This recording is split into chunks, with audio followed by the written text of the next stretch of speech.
Hey, everybody. Welcome to the All Things Gratitude Podcast, special edition, Saturday edition here.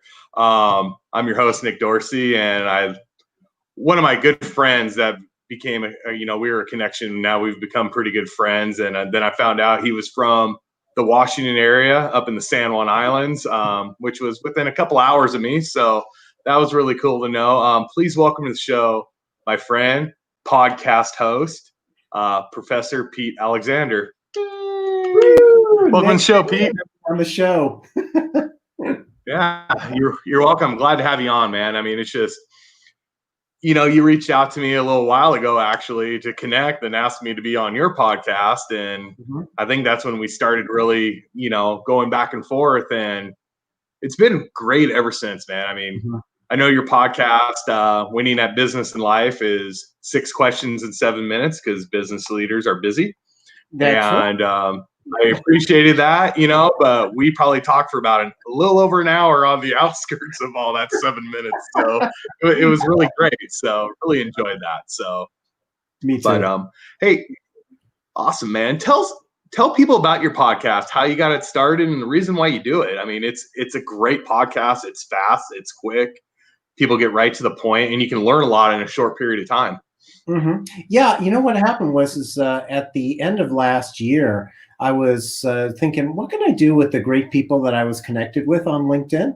And, and I thought, well, what if I started a podcast? Hey, Paula, I see you. Nice to have you here. Yeah. And so I thought to myself, what if I started a short podcast? Hello, Erica. And I just said, okay, I'm going to start this thing and I'm going to reach out, just ask them a couple of questions. And it took off from there. People really like it because the listener gets the information, just some sort of insight as well as something personal from the guest in such a short amount of time. So it's really fun. Yeah, it's great. I mean, when you first asked me to be on it, I was like, what's going on here? Because I really didn't know it yet. Watched a couple of them. I'm like, hey, this is interesting. I really like it, and, I was figuring, oh, man, we're going to talk for like an hour. You have to chop this all up. But, when we figured out, the structure of it kind of in the middle of our conversation was great. I had a lot of fun. I was in the middle of a weird transition there, moving from Washington to Arizona in the middle of COVID, being in my parents' den that was not set up for anything. And, it was just a crazy transition. But, man, I appreciate you when you reached out and we did it because it was great. We got a lot of good views on it. A lot of people got positive feedback. And, and then we've pretty much been part of our network ever since. We're always on each other's posts. We're always commenting on stuff. So it's been fantastic. So really appreciate all that. Oh, me too. Me too. Look at this. Paula, here's the question coming from Erica. Did Pete get his hair cut? Yes, I did, Erica. Usually what I do is I go and I get it cut really short and then I let it grow back up and then I get it cut really short because it grows really fast. So good, nice that you noticed that. It was earlier this week that I got that haircut. All spiffy for the show.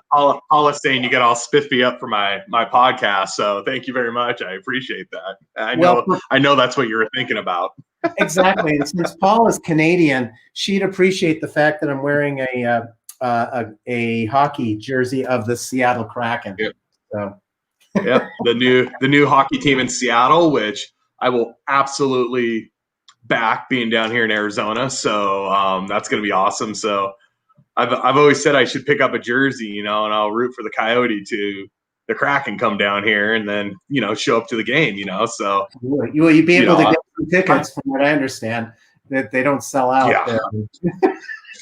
No, there's not a lot that sells out here, especially if you look at a Arizona Cardinal, Seattle Seahawk game where 60% of the fans are Seahawks that come down here. So it's probably not too hard to find tickets for sporting events down here. So, especially baseball. I'm not a big fan of baseball anymore, really. So, but I'll go watch some game. I'll watch them when the Mariners come down.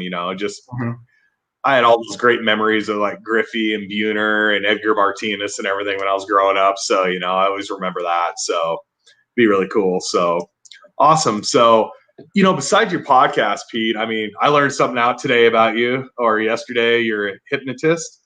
You're a licensed at that. So I was like, oh, you have a type of landscaping company, and you have a stress relief company. So I mean, you're just busy. You're all over the place. You do so many different things. Just tell us a little bit about each one of them. Even what got you into it, but why you do it, and what's the benefit of a lot of this stuff for people out there who are going to reach out and say, hey, Professor Pete, how can this help me? Yeah. So the podcast is one of the ways that I do the service to my community, because I just get guests on and let them promote themselves. With the landscaping business, that's where my primary income comes from. It's an interior landscaping business that's actually based in the San Francisco Bay Area. Everything grows, and I've owned that since 2005.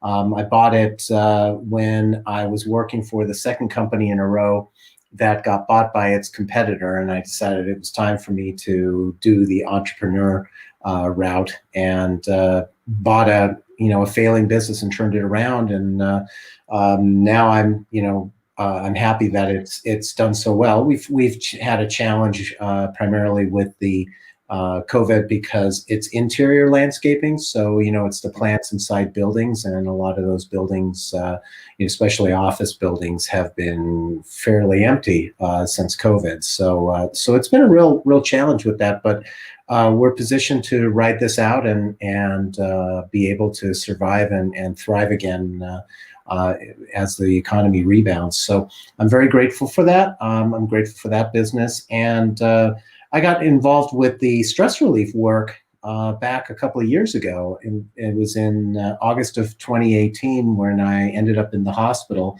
10 years previously, I had stress-induced diabetes because of all the stress that I was undergoing. It was a perfect storm of stressful things, both personally and professionally.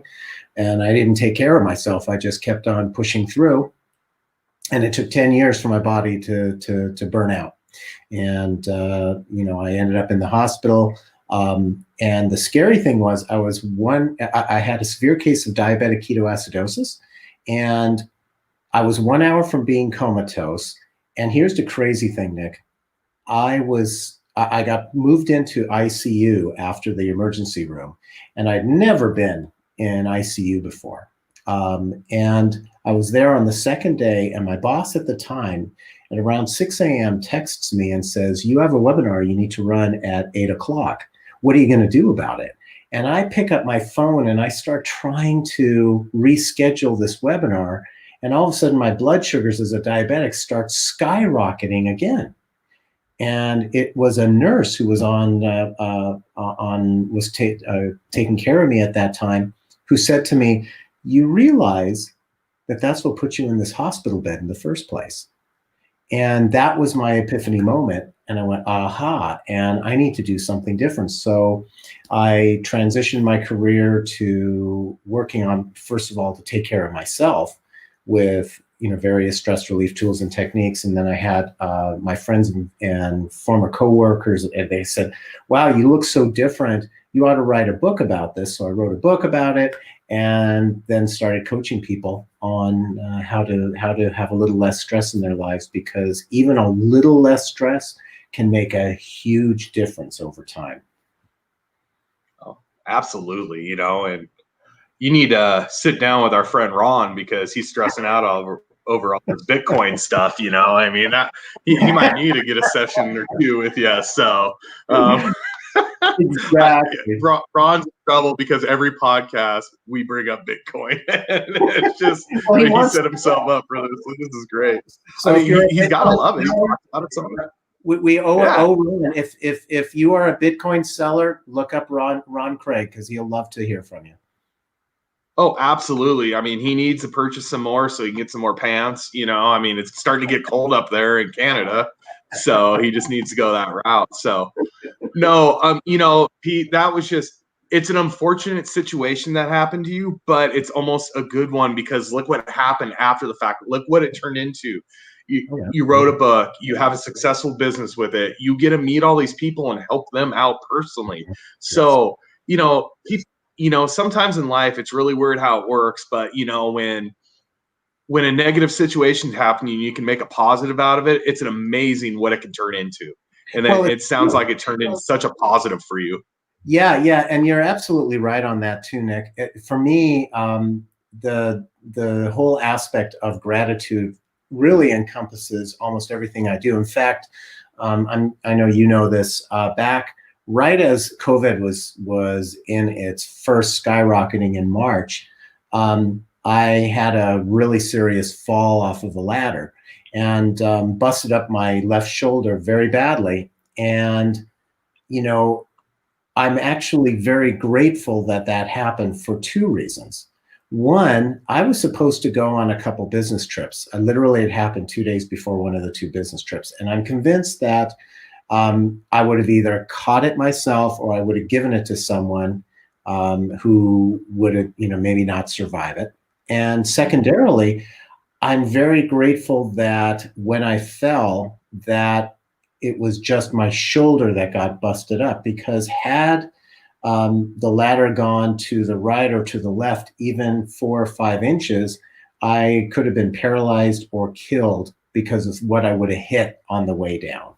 And so, you have to look at that, and we all know that having gratitude is important, but if you really, really focus on being grateful for even the little things, it has an enormous positive effect on your overall well-being. And it was the number one stress relief tool that I found that helped me recover when I ended up in the hospital. And it was the very first one that I wrote about over 2 years ago. And it's still my favorite stress relief tool. A couple things off of this. One, I do remember because we had to reschedule my podcast with you because you fell, and then I think you were in a sling for our episode, or or you took it off or something, but you were still, in that point. And then number two, you talk about being grateful and having gratitude and everything. My wife and I talk about this all the time, is just, we want to be so humble and grateful for what we have, because it can be gone tomorrow. And I notice when you're that grateful and you're humble and everything like that, your life seems to be better. It just naturally, it's not saying we don't have any worries about anything, but you don't take things for granted, or, we have a good job, but I don't feel like I'm the best at this or the best at that, because once you start getting that mindset, that's when you get let go and you can't find something, because people will know. The world is cruel. They will find out about you, why you got let go or why something happened. They will find that stuff out, even though they're not supposed to ask, but they'll find it out, and it's just bad. So just always being humble, always being thankful, always, appreciate what people do for you. I mean, to me, that's the best way to live. It just makes your life so much happier. So. Yeah, and it's interesting too. One of the things that when I'm working with people and they get gratitude and vanilla, yep, you know it, Erica. Yeah. Was one of the techniques was aromatherapy, and one of the things that's really important about the gratitude, when it's too easy for us to think, oh, I'm having this bad day, and yes, things do happen for a reason. Paula, but it's interesting because we can easily get stuck in that thinking, oh, poor me, this, that, it's, things aren't going well for me. One of the really powerful things that we have to think about is, first of all, that we should be grateful for even the little things. And so I like to ask people when they're kind of in that stuck mode, I ask, is there anyone else in the world having it worse than you right now? Think about that. You honestly answer that there's a whole bunch of people that, you can absolutely or have that. But then what also is that the fact that, you and I are on this podcast. So there are roughly, 7 billion people alive today on Earth. And in the history of the world, there's been about 116 billion people to have ever lived.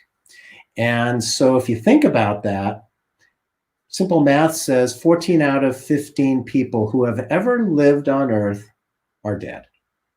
The fact that you and I are on this podcast today means that we've already won the lottery. You know, it's I love it. It's love it. Simple stuff. You know, go ahead. It's like when people say to me, you know, it's like, how's your day going? I'm like, man, I woke up and put my feet on the ground. It's a great day. And seriously, that's my answer, because it is. Because I could be in a lot worse situations, you know, or I could not be talking to that person because of the ultimate situation. So, I mean, life does get hard at times. Absolutely. Nobody lives an easy life. Even people that are millionaires and billionaires, they're I know people think they live a cush life, but sometimes depending on what they do, they're more stressed than anybody, because one, they don't want to lose their money. So it's more greed than anything, but it's still a type of stress that can take you down and kill you, you know? And, you know, and also, you know, I just, a couple, oh God, it's more than a couple of years. God, it's getting close to 10 years now. I had a job, and I just, hate's a strong word. I very disliked my manager. It made my life hell. I was already given the position, but in my interview, I remember he asked, where would you like to be in 5 years? And I just looked at him and said, in your seat. And boy, he did not take that well. He took that as a straight up gunning for him. It's not the point. He was in his 60s. He was going to retire. It's, I want your position when you retire kind of answer. And I maybe should have phrased it better, but he just attacked me from day one. He just was just riding me hard, just, you know, trying to find any way to write me up or do any of this stuff. And I was to the point like 4 years into it. And I was like, I told my wife, I'm done. I'm going to quit. I just can't do this. And she talked me out of it, you know, and lo and behold, how the world works. About 2 months later, he was asked to leave. Somebody new came in, saw my skill level and what I can do. And all of a sudden my career has just skyrocketed from there. And it was all because my wife told me, hang in there. Something's good's going to happen. You just got to hang in there. And, but you know, Pete, sometimes it's just hard to hang in there sometimes, you know, and then you hear people, you know, talk a lot about, hey man, you don't leave jobs, you leave bosses or managers, which is absolutely true. But then at the same time, how long do you wait? You know, you can't wait forever. So God, that decision sometimes is so hard to make. But at that time, I made the right one. I mean, where I'm at right now is all my wife. She just knocked some sense into me, you know, and just sat down and, you know, she's the one. Let's talk about positive and negatives. Let's talk about what this could do for you. Where are you going to go? What are you going to do? You know, and it was like, I was stuck right in the middle.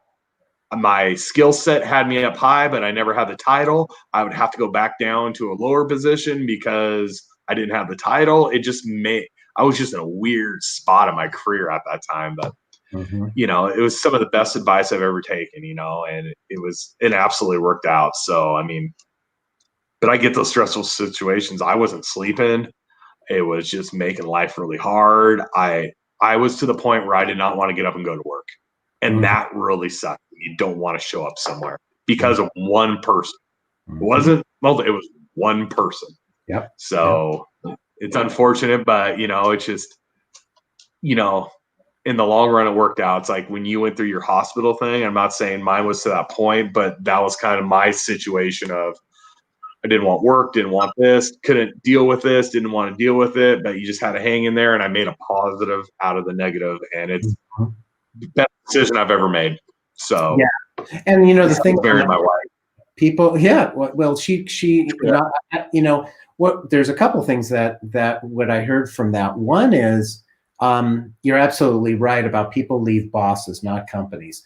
I actually co-authored a book 20 years ago that during the dot-com boom, where companies were fighting for technical professionals. And it was clear that no matter what kind of benefits a company would offer, it all came down to the relationship that the person had with their manager. They may not say it honestly in the exit interview. They might say, oh, I got more money or some better opportunity and stuff. But chances are, if the relationship was really good with the manager, they're not going to leave. So that you're absolutely right on that. The other one that it dawns on me, what you were saying, and so many of us get into this, is we think, okay, the boss is causing us this stress. And the reality is most of our stress is self-induced. We do it to ourselves. So when you think about somebody stressing you out, often it's because of the way that we react to it.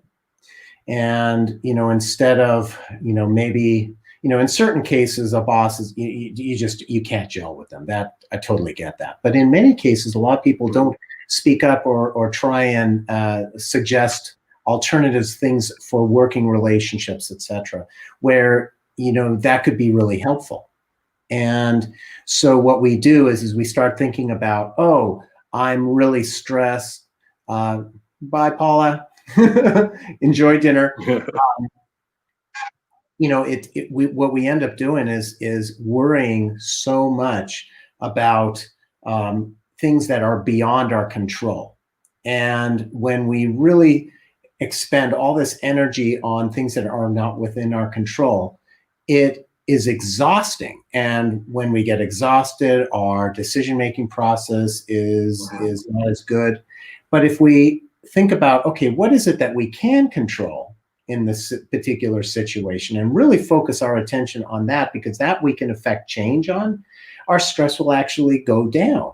Because when we feel like we have some control, and when we feel like we have an ability to change the situation, that's when our stress level goes down.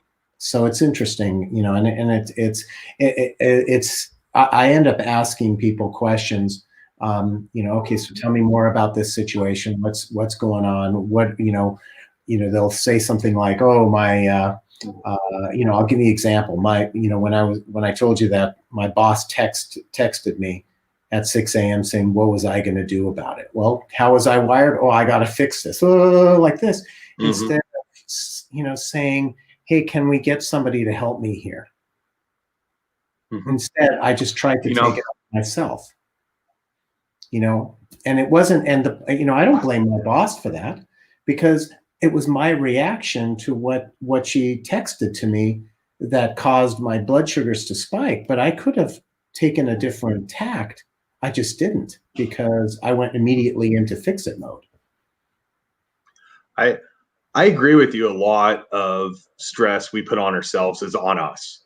I do feel other people do push it to that level to make you do that. But no, I agree with you 100%. And like out of my situation, that's when I got to the point to where I realized I needed some mentors and just people to talk to. Yeah. My wife was great to talk to, but it was like unloading on her all the time. And I could see that was wearing on her, so that's where I found some mentors. I found some people who sat down and let me talk, and they'd give me some work advice back. Because, for example, Pete, I can come talk to you about my job there. You could give me some good answers, but since those people that were mentors I was working with, I worked with them, so they understood the inside too, so they can give me a variation of what you said based on where we worked also. So, I mean, and that's when I started really having mentors come into my life and speaking with them. And those first couple ones I still talk to. They're just great people, and I give everything to them because I'm in the business. My wife told me to stay, so that was the jump start to everything. Then the mentors just helped me through every step I went, gave me suggestions, told me, hey, this is how you deal with this person, this is how you deal with this person, look for this stuff. And they're two totally separate people. One's very laid back, one's very mellow, one's a New Yorker, really brash. So I kind of like that. But it was cool seeing both sides, because he was hard on me. But I liked it because I wanted just straight to the point. Just tell me what I'm doing. And the other one would teach me all like the, I guess, administrative side of things and how you got to deal with HR and how you have to do this. And this other guy was teaching me this is how you deal with employees. This is how you deal with these types of situations. So it was great. So, but I do agree with you. I think stress is self-induced. induced, but sometimes it's really hard to break from that because we're not trained as humans to deal with it. We're like, we're stressed out or we're not. There's no middle ground, you know? Yeah. So yeah, you have to be self-taught. You have to listen to people like you, read your book, listen to great people out there who can help you and really take what they say, because it's like counseling. People don't want to go to counseling. People don't want to hear their faults. People don't, but that's the best thing to have is hear your faults. So that's how you make yourself better, so just love Absolutely. what you do, Pete. It's just and awesome. it's true. I mean, again, it goes back to that's our human nature. When we're faced with a stressful situation, we're going to stress about all of it, and that's why I was saying focus. If you can separate it into two lists, the things you can control and things you can't control, and focus as much of your attention on what you can control, then your energy level will be higher and your stress level should go down because of that. So it's really interesting, but it's a mindset. It really is. It's a mindset. And the other thing that we have to remember too is it's not like we're trying to get rid of stress, because we need there's good stress and there's bad stress.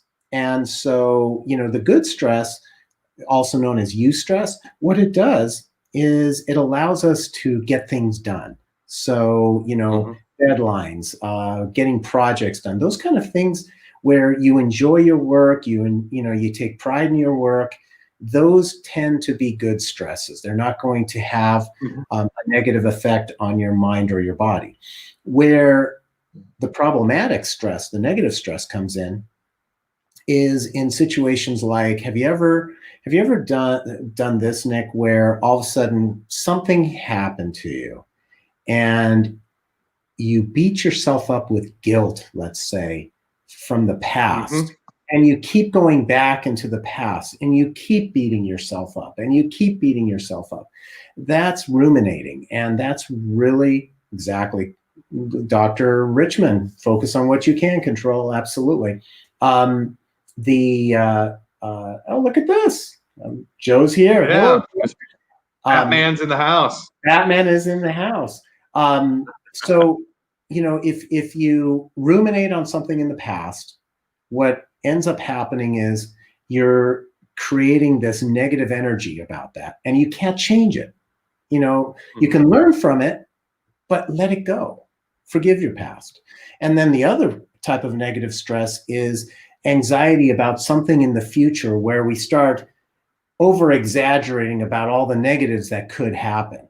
Like, for example, if let's say you have to have a difficult conversation with somebody and you're thinking the worst that possibly could happen. That kind of anxiousness is also negative stress, because what we're ending up doing is we're building it up and causing this additional stress that may not be necessary. And you have a lot of wasted energy from that. I know this may sound crazy, but I really do believe there's positive stress and negative stress. Yeah. And I think you pointed out in there, which I agree with, is like when I'm running big projects and I'm in control of the projects and, I got all the subcontractors going and everything. To me, even though I'm under a gun for timelines and everything, to me, that's positive stress, because the outcome is going to be awesome when that project is done, when that remodel is done, when that restaurant is created, or whatever it is, that bar that we've done before, because you know what it's going to be. In the moment, it's stressful, but it's not bad stress, because it wasn't like keeping me up at night or worried about me losing my job or worried about that. It was just me, okay, who's the next person coming in? Who's the next vendor coming in? I was more thinking about the project more than anything, which sometimes is hard, because like I tell my team right now, and I will edit this, but when I tell them, when you leave work, F it. Forget about this place. Go enjoy your life. Go enjoy your family. And we will call you if we really, really need you, but we'll try whatever we need to not to call you, because you have to have a work-life balance. You have to enjoy your work and enjoy your life. I got some people who will work off the clock. I got some people who I'm like, don't do that. Yeah. I get it, but trust me, doesn't mean you're going to get any farther. It's not. I mean, I just give me what you give me. If you work off the clock, tell me and I'll plug in the hours. Just Mhm. you deserve that, Right. you know. I just, and these are young kids, and I love their enthusiasm, but for some reason they're wired to think if you do all this extra, you do all that, they're going to be up for the next promotion. And that's, Not the I tried to case. tell them, I go, guys, listen, the real world does not like you. It will chew you up and spit you out because it can care less about you. Right. You have to develop your path. You have to create your path, and you have to make it. And I tell them, build relationships, brand yourself, because when you get hardcore into this, it's about who you know. It really is. And Mhm. people don't want to hear that, but I go, it really is. Yep. So don't burn bridges, always be great with people. And when you start actually feeling that way, your stress does come down. It It really does. does. It's amazing, It does. And if so yeah, and if you can figure out a way to clock out mentally at the end of the day. mhm. Let's see. Joe says there is positive stress because it's just fueling you to keep going. Yep, the bad can affect your life. The stuff you work. Yes, exactly, Joe. Thank you, sir. I will give you a an A in the class. So the what I was early in my work to live versus live to work. Yep, exactly. Because if you're living for work, doctor, you're burning yourself out, guaranteed. It's interesting. Early in my career, I was in sales for FedEx, and I was what, probably 20, 25, 26. And I remember looking at the couriers who were working in my city, and I used to think that those people were my age, and I found out that they were in their 40s and 50s. And so I would ask them, why do you look so young? And obviously the exercise, because they're getting in and out of the trucks, Yeah. so they're getting constant exercise throughout the day. But every one of them told me the exercise is good, but the number one reason that they look good, that they basically don't look like they're aging, is because they really only had an hour roughly of stress in the morning and an hour of stress in the afternoon, having to get packages delivered on time and then pick up packages on time, near the end of the day. But when they left the facility, they mentally clocked out and they didn't bring it Mhm. home. And that is huge because most of our stress is mental. And if you can leave it there. And so one of the things that I've taught myself is because I always listen for when my wife comes home. She works at the local hospital. She's part of the COVID response team. And so she gets home late at night. But when I hear that garage door open, that is my signal. It's my end of day anchor for myself that it's Mhm. time to finish up. If I'm working, it's time to finish up. Yep. Send that last Yep. email, finish up with that last thought, shut the computer down. And so that is something that we all can benefit from. And it can be as simple as, turning off your computer or, basically closing the door if you've got a home office, or if you go into an office, locking the door or something like that. Just something that you get into a habit that signals to yourself that that's the end of my day. I'm not going to think about work anymore. And I've worked at companies where they're like, "Well, we need to be available 24/7. We need to do this." And I'm like, "Okay, fine." But there's other ways to do it. And they're like, "Well, there's no point to have a full-time employee do that." I go, "No, you sit down with your team and you can create schedules where somebody's on call for certain periods of time, for like a Mhm. week at a time, over that weekend, then the next weekend. You can make that schedule out for the whole year so they know when they're going to do it. And if they want to trade, which then, and it's not like they have to be on the clock the whole time. They're just taking a call when the call is necessary, Right. and that's one thing is because, you can get emails all night. And if you tell your team they can't work overtime and then all these emails are coming in, who has to take control of that? That's the managers, the supervisors. And is it fair to them? It depends on how you want to look at it, because their jobs are a lot more stressful than, the other people at times, because you got to deal with executives, you got to deal with board of directors, you got to deal with all that fun stuff. Mhm. But I just feel, it's just like, you can create this with your team to where the team's not going to hate it. Right. It benefits you as a person too, and it benefits them because they'll get a little bit of overtime and stuff will get answered a lot quickly. I mean, I golf a lot, Pete. I'm sorry, but I'm not going to stop in the middle of my golf round to answer a couple emails. They're going to have to wait 3 hours. I'm sorry, but that's just how it is, and I don't mean that in a mean way, but it is my personal time. Right. I mean, there's a reason we only work 5 days a week, to have that personal time. I will give time if I need to. I understand there's a big project coming up and all that. And that's what I'll sit down with my wife. Hey, it's going to be 10, 12-hour days for 3 or 4 weeks. We have this project coming up. It's crunch time. We're going to have to finish it, but we know it's coming, and you can prepare for that. Right. So, it's just how you sit down, you build game plans with your team, you build game plans at home.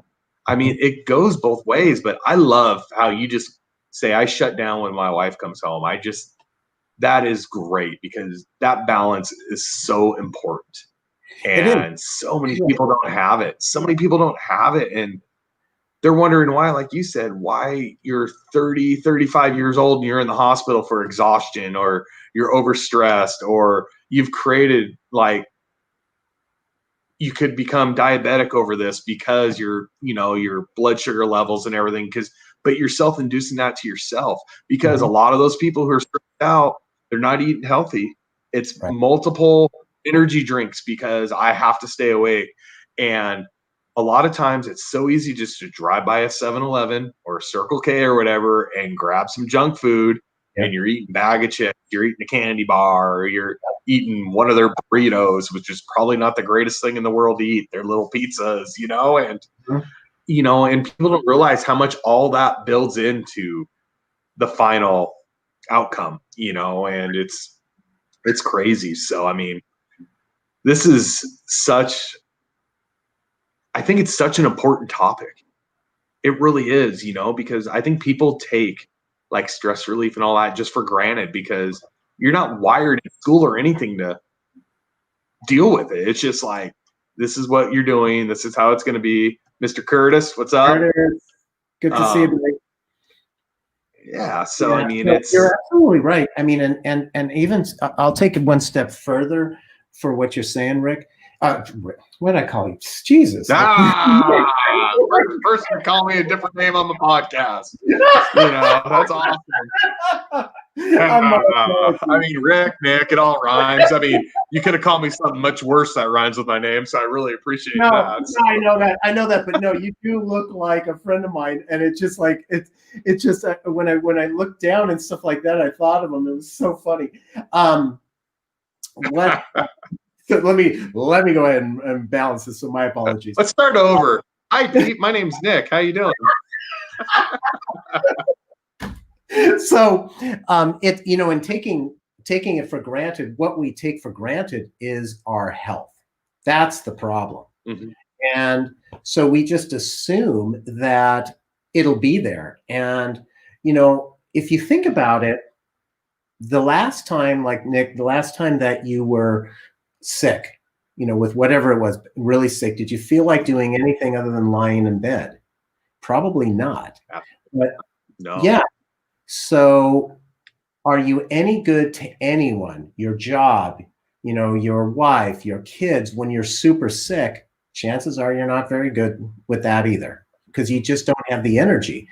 And so when you push yourself so hard that you end up in, burning yourself out and you can't respond, then what good are you to anybody at that point, including yourself?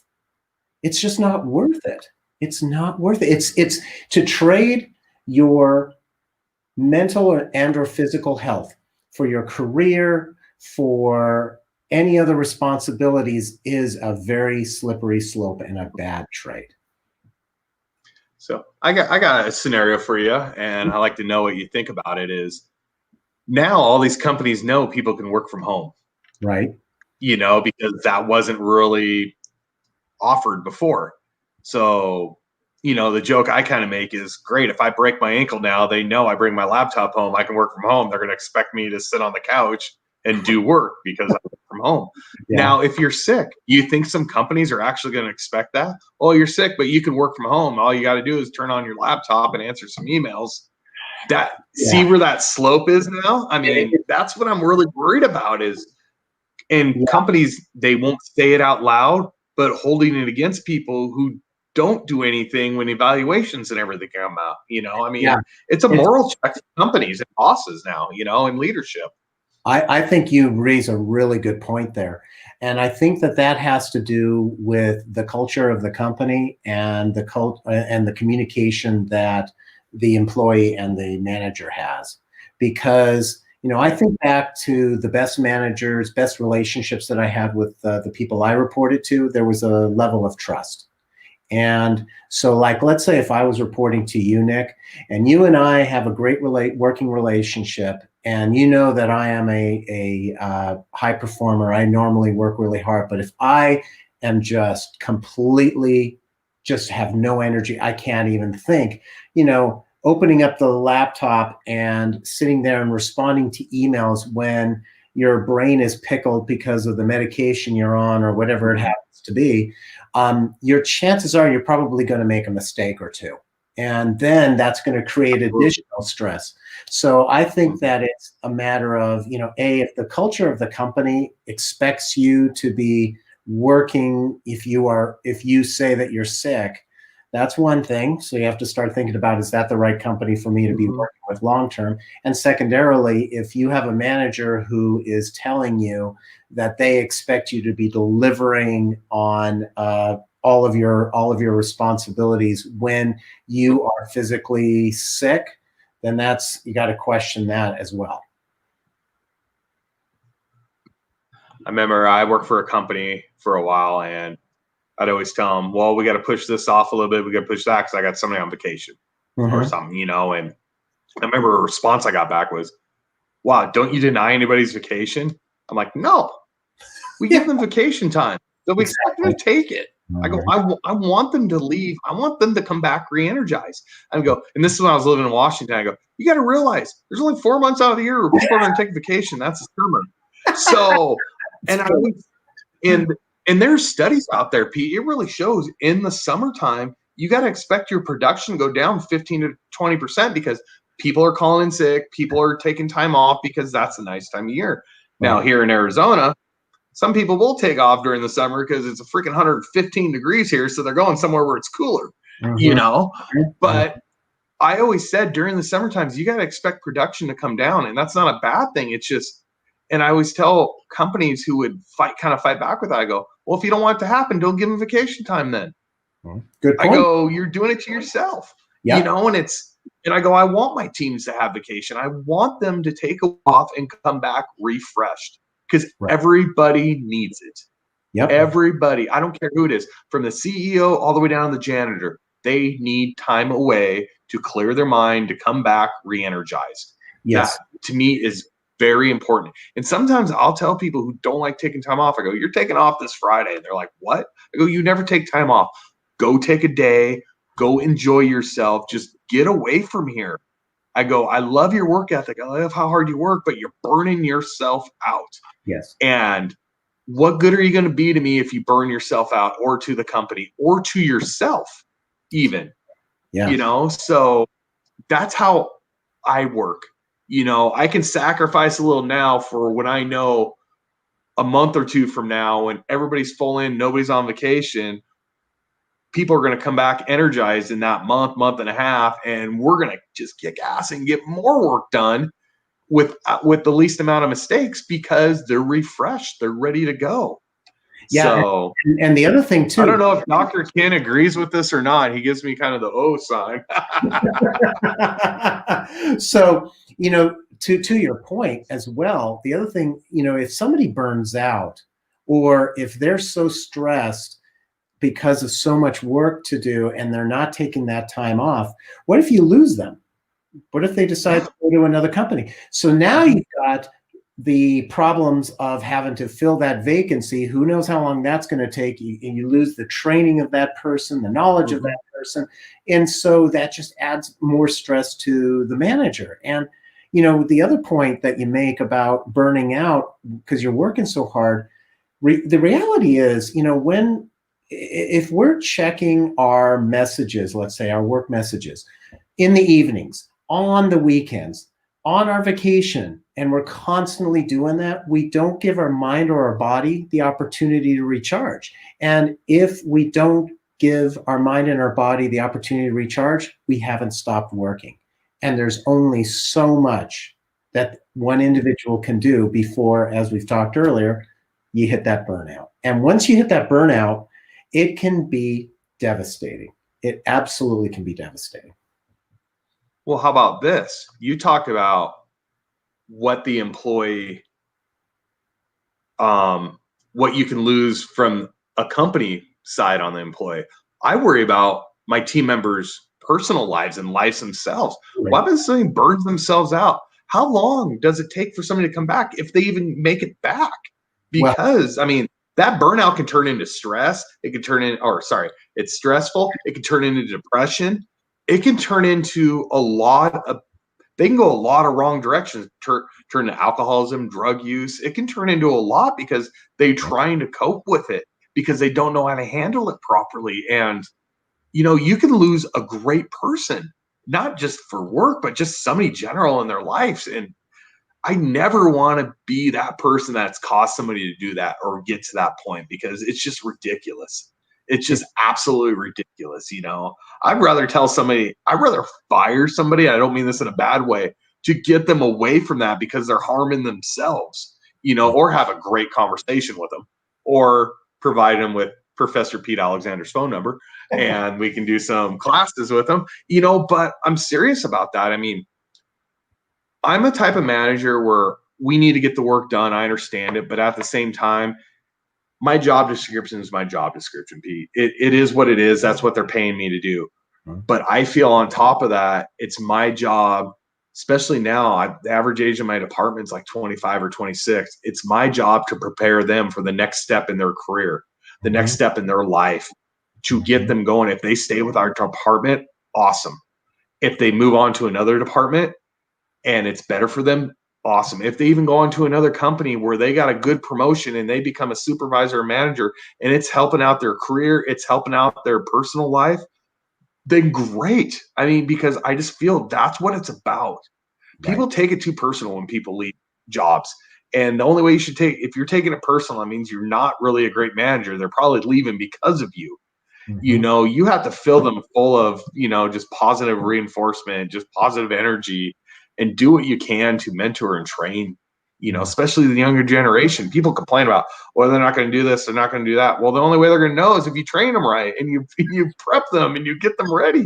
Even with us, we had to get it from the generation above us.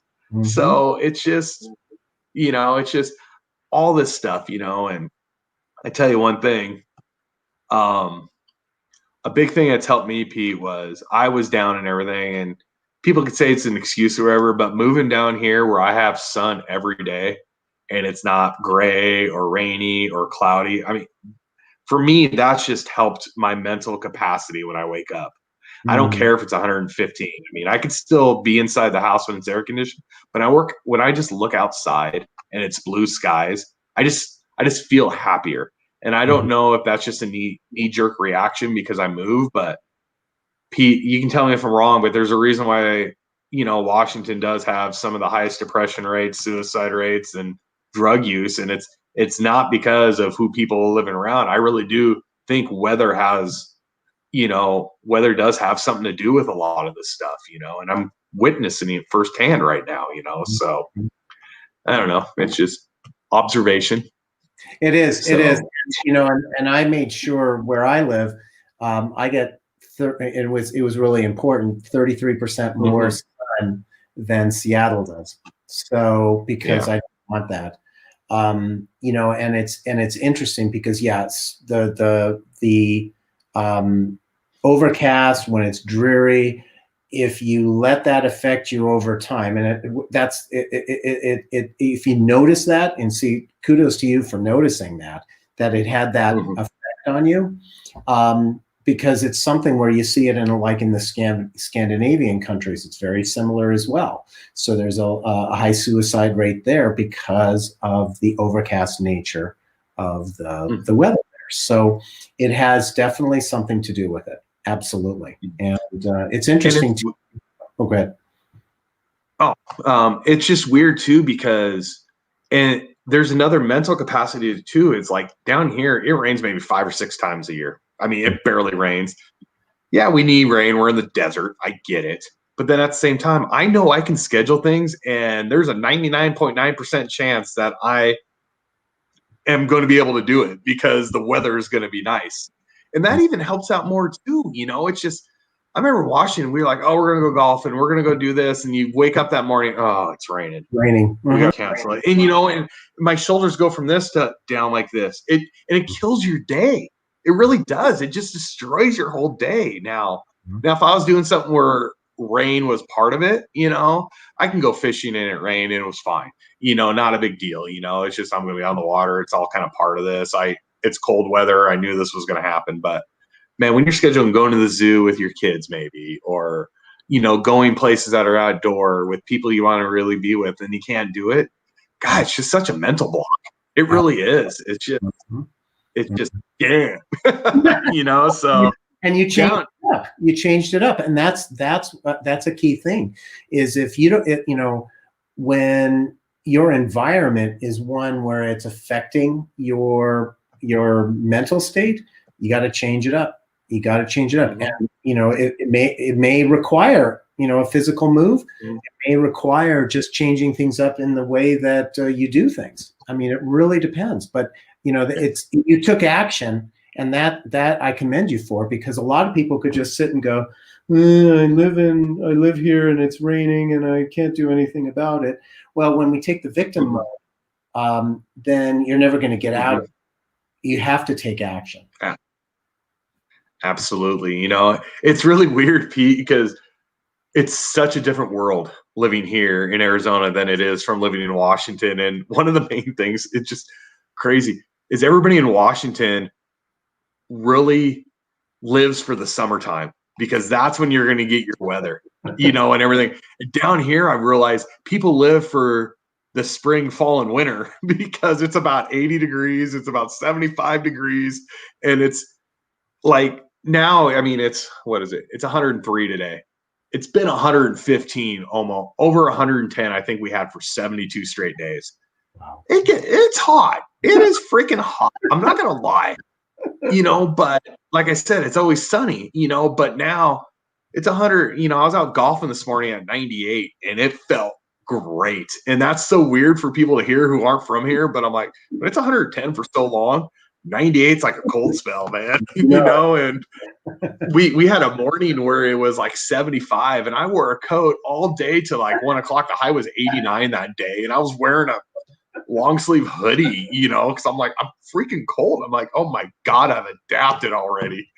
People said it'd take a while, but it's weird. People live because all the activities happen in the fall, winter, and springtime here. They have, it's weird to hear, there's corn festivals, avocado festivals, there's olive oil festivals. I mean, there's food trucks now every Friday night. They're doing them now. Everything's open down here. So there's food trucks every Friday night, and there's probably 100 of them down there. And it's just every Friday night there's food trucks in our town, and it's just crazy. It's so much fun, and it's like, it's kind of like, this is what we moved down here for. This is exactly what we moved down here for. Hey, Kelly, how's it going? So, so it's great, and we have personally some stuff going on around our house to where we're going to really enjoy the outdoor living now. So we're getting all that stuff, finished up and everything. What's the update on your pool? It'll be done next week. They're finishing up all the travertine today. They got the outdoor kitchen done. We're putting the fire pit in, and then the landscaping will go. We have an inspection on Tuesday. Then they'll pebble tech it, and then they'll put it all. We're doing all artificial turf. We're not doing real grass, so we're one of those people. But it's so hard to keep grass alive down here. So, It's not hard. It's just your water bill will go crazy. So you try to avoid that. And, and then, we're just going to enjoy it. We're going to put TV out there, another little mini bar out there, and just enjoy life, with our friends we've met down here. I got a bunch of family. And from this point on, it's weird. It's football season. Everything's going to be done outdoors. It's just outdoor living with the TVs and everything. So it's about, besides my family and looking for another job and, cost of living is way cheaper, blah, blah, blah. But a big thing we talked about was the outdoor living, the outdoor life, spending more time outdoors. Because we just felt like we missed a lot of that in Washington. We really did. I mean, we love our kids. We love our family. Do not get me wrong. But just the quality of life, we just feel is so much better on that aspect. Like we talked about earlier about the sun compared to the gloomy and gray and rain. And, I mean, hell, I don't even want snow. So I'm really happy that's not even close to here. So, well, I hated those days in Washington, Pete, where it's like, what they are. It's like 34 degrees. It's just that light mist that's thick and the wind is blowing. It's just freaking miserable. And I was just like, God, and you walk outside and you're soaked. And it's not raining hard, but you're just soaked because of the mist. It's like, and you're freezing. I mean, because it's like right on the edge of snowing. And then it'll freaking hail or freezing rain and just screw everything up. Well, my driveway it's fairly sloped. And so if I don't have snow tires on, and it's like that kind of weather, I'm looking at even with the 4-wheel drive sliding down the driveway down into the street. When I lived in Eastern Washington, holy crap, you want to talk about snow. And I mean, when we moved to Sela for a while, and I remember talking to the neighbors like, it really hasn't snowed here in a couple of years. And that year they had the worst snow like in 30 years. It just freaking dumped. It dumped. I was the snowblower out. We had a driveway like this, so it was just, holy crap, and over there it didn't freeze. So you didn't get the ice freeze. So it'd be like snow, just layer. It was always soft. But on the side of our driveway, we had like 5.5, 6 feet of snow built up because I was snow blowing everything. And it went on for like 3 months. I'm like, you can stop now. No. And then during the summer, it'd be like 105. I'm like, what the hell is going on over here? This climate is crazy. Yep. Yeah, my wife used to live in Leavenworth, and it was very similar. Yeah. Well, Leavenworth will get a lot of snow. It will snow there. They went some years without it, but man, when it snows there. But you want to talk about beautiful town? That is a beautiful town. It's so fun to go to Leavenworth.